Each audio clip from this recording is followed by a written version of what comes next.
అయితే మీ గురించి ఒక రూమర్ వచ్చింది బయటికి. ఏమొచ్చింది? బాబోయ్! ఎందుకలా సీరియస్‌గా మామూలుగా మీ కళ్ళు చూడడానికే భయం అనిపిస్తుంది నాకు. అలా సీరియస్‌గా ఏమొచ్చిందని అసలు నేను చెప్తాను మీకు? చెప్పండి పర్లేదు. తెలుసుకుంటాను నా గురించి ఏంటో మీరు చెప్తే తెలుసుకుంటాను. చెప్పాలి అంటారు అంతేనా? చెప్పండి.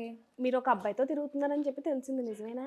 నేను రోజుకి ఫ్రెండ్స్ బోలెడు మంది ఉంటారండి. ఫ్రెండ్స్ కాదు ఒక అబ్బాయితోనే. ఒక అబ్బాయితో ఒక అమ్మాయితో కూడా తిరుగుతాను. అమ్మాయితో తిరిగితే ఇలా అనరు, అబ్బాయితో తిరిగితే అబ్బాయితో తిరిగామంటారు. క్లోజ్ గా ఉంటున్నారని చెప్పి విన్నాము, అందుకే అడుగుతున్నా. లేదంటే క్లోజ్ గా అంటే మాట్లాడడం క్లోజా? మనం కూడా క్లోజ్ గా ఉన్నాం. అయితే ఒక అబ్బాయితో ఎప్పుడు వీడియో చేస్తారు కదా, ఎవరా అబ్బాయి? సందీప్. సందీప్ మా ఫ్రెండ్. వీడియోస్ వరకే, తర్వాత మాట్లాడుకోండి కూడా. అంటే అవసరం అయిపోయి వదిలేస్తారు. వాడు బిజీగా ఉంటాడు వాడి జాబ్ లో, నేను బిజీగా ఉంటాను నా జాబ్ లో. ఇద్దరం మెసేజ్ చేసుకోము. రీల్స్ చేసుకునేటప్పుడు అరే ఉన్నావా అవైలబుల్ ఓకే మీటప్, రీల్స్ చేస్తాం, ఖతం. అసలు మీకు రీల్స్ చేయడానికి టైం ఎప్పుడు కుదురుద్ది నాకు అర్థం కాదు. Saturday Sunday. జాబ్ అంటున్నారు, సాటర్డే సండే చేసుకుంటారు.